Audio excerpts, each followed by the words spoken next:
পাশের বাড়ির এক মহিলা আমার ছেলের নামে নালিশ নিয়ে আসলো। মহিলা বলছিল তার মেয়েকে নাকি ও পাশের ঝোপে নিয়ে গিয়ে খারাপ কাজ করছিল। আমি ছেলেকে বললাম, তোর যা করার তুই আমার সাথে কর। হ্যালো বন্ধুরা, তোমাদের জন্য আরও একটি নতুন ভিডিও নিয়ে চলে এলাম। পুরো ভিডিও দেখলে তোমাদের টুনটুনি দাঁড়িয়ে যাবে, তাই ভিডিওটি পুরো দেখার অনুরোধ রইল। বন্ধুরা, আমার নাম ঝুমা। আমি একজন হাউসওয়াইফ। 15 বছর বয়সে বিয়ে হয়ে যায় আমার এবং 16 বছর বয়সে আমি প্রেগন্যান্ট হয়ে যাই। একটি ফুটফুটে পুত্র সন্তানের মা হয়ে যাই। জীবনে কারোর সাথে লুকিয়ে প্রেম করা, পার্ক সিনেমাতে ঘোরা এসব আর হলো না আমার। কম বয়স থেকেই সংসারে মন মানিয়ে নিলাম, কিন্তু আমার তাতে খারাপ ঠিক লাগে না। নিজের ছেলে আর স্বামী নিয়ে আমার সময় কেটে যায়। আমাদের আর্থিক অবস্থা ভালো ছিল না। দেশে থাকতে আমার স্বামী একটি চায়ের দোকান করত। তা দিয়ে কোনো মতে টানাটানির সংসার ছিল আমাদের। বাড়িতে আমাদের একটি মাত্র ঘর। সে ঘরেই ছেলেকে নিয়ে একসাথে থাকি। শ্বশুর শাশুড়ি আমার বিয়ের পরেই মারা গেছে। আমার ছেলে হওয়ার পর আমার চাহিদা দ্বিগুণ বেড়ে গেল। এতে স্বামী মাঝে মধ্যে একটু বিরক্ত হতো। আমি বুঝতাম আমার স্বামীর চাহিদা কমে গেছে। আমি চাহিদা জ্বালা নিয়ে চুপ থাকতাম আর ভাবতাম স্বামী সারাদিন পরিশ্রম করে তাই হয়তো ক্লান্ত থাকে। এটা ভেবে নিজেকে শান্ত করতাম, কিন্তু মনকে শান্ত করলেও দেহ ঠিকই উত্তাল থাকত। এদিকে ছেলে দিন দিন বড় হচ্ছে আর দুষ্টু বাদর হয়ে উঠছে। ওর বাদরামির কারণে প্রায় নালিশ আসে বাড়িতে। আমি নিজেই শাসন করি, ওর বাবার কানে কিছু দেই না। এর মধ্যে আমার স্বামী ডিসিশন নিয়ে দোকান বিক্রি করে বিদেশে যাবে আর চলেও যায়। আমি অবশ্য নিষেধ করেছিলাম না যেতে, তার কারণ হলো আমি একা থাকতে পারবো না। এই কথা বলায় স্বামী আমার উপর রাগ করে আর বলে ছেলে বড় হয়ে গেছে, অথচ ওনার খিদে কমেনি। ভবিষ্যৎ চিন্তা করেই আমি বিদেশ যাচ্ছি। স্বামীর এ কথায় আমি আর কোনো প্রতিবাদ করলাম না। স্বামী যখন বিদেশ যায় তার 3 মাস পর জানতে পারি দালাল আমার স্বামীকে জালে ফাঁসিয়ে পাঠাইছে। আর তাই সে বিদেশে বৈধভাবে থাকতে পারবে না। আর আসলে যে টাকা দিয়ে সে গেছে তা আর ফিরেও পাবে না। তাই তাকে পালিয়ে কাজ করতে হবে আর যতদিন সম্ভব এইভাবেই থাকতে হবে। তাই স্বামীর সিদ্ধান্ত, সে যতদিন পারবে এইভাবে থেকেই একবারে দেশে ফিরে আসবে। আমি তার ইচ্ছাই আমার ইচ্ছা তাকে বলে দিলাম। এখন আমার ছেলের বয়স 16 বছর, মানে আমার বয়স 33 বছর। এই বয়সের মেয়েদের সন্তানের বয়স খুব বেশি হলে 8 বা 10 বছর হয়, কিন্তু আমার তার বয়স 16।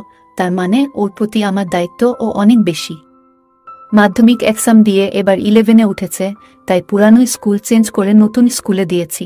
ও একাই স্কুলে যায়, তাই চিন্তায় থাকি। 33 বছর বয়সে আমার যৌন জীবন শেষ হয়ে গেছে মনে হতো। নিজের শরীরকে শসা, বেগুন, গাজর দিয়ে সান্ত্বনা দেই, তবু অন্য লোকের সাথে পরকীয়া রিলেশন করি না। বাড়িতে কেউ যখন থাকে না তখন আমি মোবাইলে পানু খুলে মনের সুখে নিজেই খারাপ কাজ করি আর উদাস হয়ে বসে থাকি। কিন্তু এক বিচ্ছিরি ঘটনা আমার জীবনে ঘটে গেল। এবার সোজা সেই ঘটনায় আসি। আমার গায়ের রং এভারেজ বর্ণের নারীর মতন হলদেটে কিন্তু শ্যামলা। অনেকেই খারাপ নজরে দেখে, সেটা আমি টের পাই, কিন্তু অভ্যাস হয়ে গেছে। এই ভেবে সান্ত্বনা দেই যে বর তো লক্ষ্য করে না, তো কি হয়েছে, অন্য কেউ তো লক্ষ্য করেছে। কিন্তু কাউকে কোনো দিনও এগোতে দেইনি। হালকা ফ্লার্টিং এর মধ্যেই সীমাবদ্ধ। যেমন ধরুন, দুধওয়ালা দুধ দিতে এলে বলে, বৌদি এত দিয়ে কি করবেন? আমিও মজা করে বলি, তোমার দাদাকে খাওয়াবো। সে বলে, দাদার ও কপাল, এত সুন্দর খাওয়ানোর লোক আছে একজন। আমিও আবার টোন কেটে বলি, তাও সমসময় খেতে চায় না। তারপর দুজন হাসি দিয়ে থেমে যাই, কেউই এগোই না। বা সবজিওয়ালার কাছে গেলে ও বলে, ভালো কলা আছে, বেশ জমবে, মানে কলা খেতে ভালো লাগবে। আমিও টোন কেটে বলি, এত বড় কলা আগে দেখিনি। সে ও তখন বলে, আরে বৌদি, আরও বড় কলা আছে, কোনো দিন লাগলে বলবেন। ডাইরেক্ট গোডাউন এ নিয়ে গিয়ে দেখাবো। আমিও বলি, না বাবা, আমার ছোট কলায় আরাম, বলে কলায় ভয় করে। সে বলে, একদিন নিয়ে খেয়ে দেখেন, আমাদের মধ্যে এরকম চলে। আমি নিজের সতীত্ব অন্য কাউকে দেইনি কখনো, নিজের হাজব্যান্ড ছাড়া। তার মানে এই নয় যে আমার ছেলেদের বা অন্য লোকদের সাথে এরকম করব। যাই হোক, আমার ছেলে বড় হচ্ছে আর ওর শরীর ও বড় হয়ে আসছিল। ভাবনাতেও বড় হচ্ছিল আমার ছেলে। স্বাভাবিকভাবেই 16 বছরের ছেলে খারাপ কাজ করে। আমি অনেকবার ওকে দেখেছি। একদিন ভাবলাম ওর সাথে খানিকক্ষণ হালকা আড্ডা মারি। ওকে বললাম, আজকাল তোর কম্পিউটার দেখা বেড়েছে। ও বলল, স্কুলের কাজ বেড়েছে। আমি বললাম, স্কুলের কাজে মনে হয় শ্যাম্পু লাগছে। ও মানে বলে মুখ কুঁচকে উঠল। আমি বললাম, না, তোর প্যান্টে আর ঘরে অনেক পড়ে রয়েছে। ও চুপ থাকলো। আমি ওকে লজ্জান্ত দেখে হাসি থামাতে পারলাম না। আসলে আমি এমন মা হতে চাইনি যাকে বাচ্চা ভয় পায়, এমন হতে চেয়েছি যাকে বাচ্চা বন্ধু ভাবে। এই ভাবনা থেকেই সঠিক রাস্তায় চালনা করতে পারিনি শুধু।